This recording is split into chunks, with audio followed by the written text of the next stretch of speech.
খসরু ভাই বলছে এটা আবার বলার জন্য, আমি এটা আবার দুইবার বলি। এখানে ফেব্রুয়ারিতে নির্বাচন হওয়ার ক্ষেত্রে বাংলাদেশ জামাত ইসলামের কোনো ধরনের কোনো আপত্তি নেই। আজকের অনুষ্ঠানটিও আমাদের ঐক্য চিন্তার একটি ফসল বলে আমি মনে করি, কারণ আমরা প্রায় সকলে এসে গেছি। এখানে যারা বাংলাদেশে বর্তমানে আমাদের প্রতিদ্বন্দ্বী আছে নিজেদের মাঝে, কিন্তু প্রতিপক্ষ এখন আর আমাদের ভিতরে নেই। এটা আমাদের জন্য একটা বিরাট সুবিধা। এই অবস্থার ভিতরে কতগুলো মৌলিক বিষয় বোধহয় আমরা ঐক্যবদ্ধ হতে পারি, আমরা একসাথে এগিয়ে যেতে পারি। সেই জন্য ঐক্যমত্য কমিশনও কাজ করছে এবং প্রাইভেট লেভেলে নানা পর্যায়ে আপনারাও কাজ করছেন, আমরা কাজ করছি। আমরা অ্যাচিভ করতে পারবো, এটা আমি বিশ্বাস করি।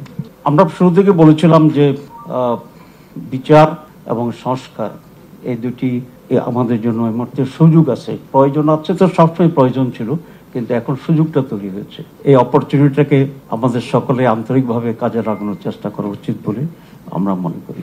2 নম্বর হচ্ছে একটা ডেমোক্রেটিক গভর্নমেন্ট তো অত্যন্ত জরুরি। তার আগে আমি বলতে চাই 4টি বিষয়ে বোধহয় আমরা ঐক্যবদ্ধ হইতে পারি। এক হচ্ছে স্বাধীনতার সার্বভৌমত্ব। সেক্ষেত্রে আমাদের জনগণের ঐক্য এবং আমাদের সামরিক যে পর্যায়টি আছে সেটাকে সকলে বলেছেন স্ট্রেংথেন করা, আপগ্রেড করা। This is one. সেকেন্ড হচ্ছে আমাদের সাস্টেনেবল ডেমোক্রেসি। এটার ব্যাখ্যা আমরা সকলে, আমার চেয়ে আপনারা সকলে ভালো জানেন।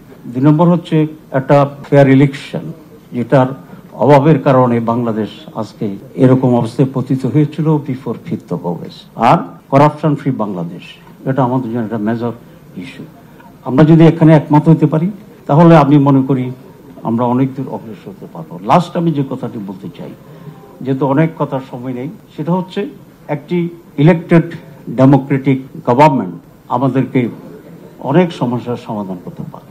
এক্ষেত্রে একই দল এক এক কথা বললেও আমি মনে করি এখন 26-এর ফার্স্ট হাফে, যেটা ফেব্রুয়ারি বলা হয়েছে, সরকার জুলাই বলা হয়েছে, এখানে ফেব্রুয়ারিতে নির্বাচন হওয়ার ক্ষেত্রে বাংলাদেশ জামাত ইসলামের কোনো ধরনের কোনো আপত্তি নেই। আমরা শুরুতে যেটা আমরা বলেছিলাম যে ডিসেম্বর টু জুন, তারপরে সে আমরা কনসাইজ বলেছি ডিসেম্বর টু জুলাই। তো সুতরাং ফেব্রুয়ারি জুলাইয়ের ভিতরে পড়ে, এখানে কোনো অ্যাম্বিগুইটি কিছু নেই। খসরু ভাই বলছে এটা আবার বলার জন্য, আমি এটা আবার দুইবার বলি। আমরা বলেছি যে ডিসেম্বর থেকে এপ্রিল, এর মাঝে ফেব্রুয়ারি এখানে কন্টেইনড, সুতরাং এখানে আমাদের কোনো আপত্তি নেই।